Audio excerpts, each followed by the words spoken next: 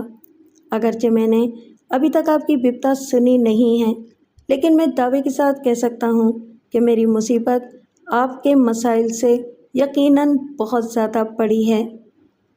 تو پھر پہلے تم اپنی سناؤ، عتیق نے کہا، پھر اپنی بیوی سے مخاطب ہوتے ہوئے ان الفاظ میں اضافہ کر دیا۔ صوفیہ، تم ان لوگوں کے لیے چائے ناشتے کا بندوبست کرو، باتیں تو ہوتی ہی رہیں گی۔ صوفیہ جی کہتی ہوئی کچن کی جانب بڑھ گئی۔ وہ کل 27 گز کم و بیش ایک مرلے پر بنا ہوا ایک ننھا منا فلیٹ تھا، جس میں 10 بائی 11 فٹ کے ایک کمرے کے علاوہ ایک منی کچن اور ویسا ہی ایک تنگ سا کامن واش روم تھا۔ گویا فلیٹ کے داخلی دروازے سے اندر آتے ہی 2 قدم چلنے کے بعد وہ فلیٹ ختم ہو جاتا تھا۔ اللہ اللہ، خیر صلاح۔ شمائلہ اور نادیہ کرسیوں پر بیٹھے ہوئے تھے، جبکہ انیک عتیق کی ویل چیئر کے سامنے بیڈ کے کونے پر ٹک گیا تھا۔ عتیق نے نادیہ اور نادی کو اپنے پاس بلا کر پیار کیا اور پھر رفیق اور پھر انیک کی طرف دیکھتے ہوئے معتدل انداز میں کہا، ہاں تو تم مجھے اپنی افسوسناک کتھا سنانے والے تھے۔ آئندہ 10 منٹ میں انیک نے مختصر مگر جامع الفاظ میں عتیق کو کویت کی تازہ ترین حالات اور اپنے وہاں سے جان بچا کر نکل آنے کی رودات سنا دی۔ عتیق نے پوری توجہ سے اپنے چھوٹے بھائی کا دکھڑا سنا اور انیک کے خاموش ہونے پر کہا، انیک، یہ سب سن کر بہت افسوس ہوا۔ ٹی وی پر عراق اور کویت کی جنگ کے حوالے سے خبریں تو آتی رہتی تھیں، لیکن مجھے اس بات کا اندازہ نہیں تھا کہ وہاں حالات اس قدر خراب ہو چکے ہیں۔ ہم تو پھر بھی جان بچا کر کسی نہ کسی طرح اس جہنم سے نکلنے میں کامیاب ہو گئے ہیں، انیک نے گمبھیر انداز میں کہا۔ تم لوگ تو اپنا سب کچھ وہیں چھوڑ آئے ہو، صوفیہ نے تشویش بھرے لہجے میں پوچھا۔ اب یہاں کیا کرو گے؟ نہ تمہارے پاس کوئی روزگار ہے اور نہ ہی رہنے کی جگہ۔ ہم اس ڈیڑھ فلیٹ میں جس طرح گزارا کر رہے ہیں وہ تمہارے سامنے ہے۔ یہ تو اچھا ہے کہ ہمارے بچے نہیں ہیں، ورنہ… صوفیہ نے معنی خیز انداز میں جملہ ادھورا چھوڑ دیا۔ بھابھی، آپ کو ہماری فکر کرنے کی ضرورت نہیں ہے، شمائلہ نے منہ توڑ جواب دینے والے انداز میں کہا۔ خدا داد کالونی میں میری سگی خالہ رہتی ہیں، ہم عارضی طور پر ان کے ہاں ٹھہر جائیں گے، اور باقی جہاں تک روزی روٹی کی بات ہے تو… اس نے لمحاتی توقف کر کے سرسراتی ہوئی آواز میں اضافہ کر دیا، یہ ٹھیک ہے کہ ہم کویت سے لٹ پٹ کر آئے ہیں، ہم نے اپنی جان کی سلامتی کے صدقے کے طور پر لاکھوں دینار کے کاروبار اور جائیداد کو چھوڑا ہے، لیکن میرے اور انیک کے ہاتھ پاؤں اور دماغ سلامت ہے۔ ہم زیرو سے شروع کریں گے اور آپ دیکھ لینا، چند سالوں میں ہم اپنی پہلی والی معاشرتی اور معاشی پوزیشن حاصل کر لیں گے۔ شمائلہ کے میکے میں خدا داد کالونی والی اس خالہ کے سوا اور کوئی نہیں تھا۔ وہ جذبات میں اگرچہ بہت کچھ بول گئی تھی، لیکن یہ اس کے دل کی آواز تھی، اور دل سے اٹھنے والی صدا کبھی غلط نہیں ہوتی۔ چند لمحات بوجھل خاموشی میں گزر گئے، پھر انیک نے عتیق سے مخاطب ہوتے ہوئے کہا، بھائی، اگر مناسب سمجھیں تو اپنی دکھ بھری کہانی سنا دیں، اس کے بعد ہم یہاں سے چلے جائیں گے۔ بات مناسب سمجھنے کی نہیں ہے انیک، بلکہ تمہارا اس حقیقت سے واقف ہونا بہت ضروری ہے جس نے مجھے وہ آبائی مکان بیچنے پر مجبور کر دیا تھا۔ اگر تم حقائق سے واقفیت حاصل نہیں کرو گے تو میری طرف سے تمہارا دل کبھی صاف نہیں ہوگا، میری بات سمجھ رہے ہو نا؟ ٹھیک ہے بھائی، انیک نے اس بات میں سر ہلاتے ہوئے کہا، میں سن رہا ہوں، آپ اپنی کہانی شروع کر دیں۔ آنے والے 15 منٹ میں عتیق احمد نے اپنے چھوٹے بھائی کو جن نامساعد حالات کی تفصیلات سے آگاہ کیا، اس کا خلاصہ کچھ اس طرح تھا۔ شفیق احمد کے چہلم کے بعد انیک احمد اپنی بیوی کو بھی کویت ساتھ لے گیا تھا۔ اس کے کچھ ہی عرصے کے بعد عتیق کو پتہ چلا کہ ان کا باپ اپنے پیچھے ایک بڑا قرضہ چھوڑ گیا تھا۔ جب قرض خواہوں نے گھر کا دروازہ بجانا شروع کیا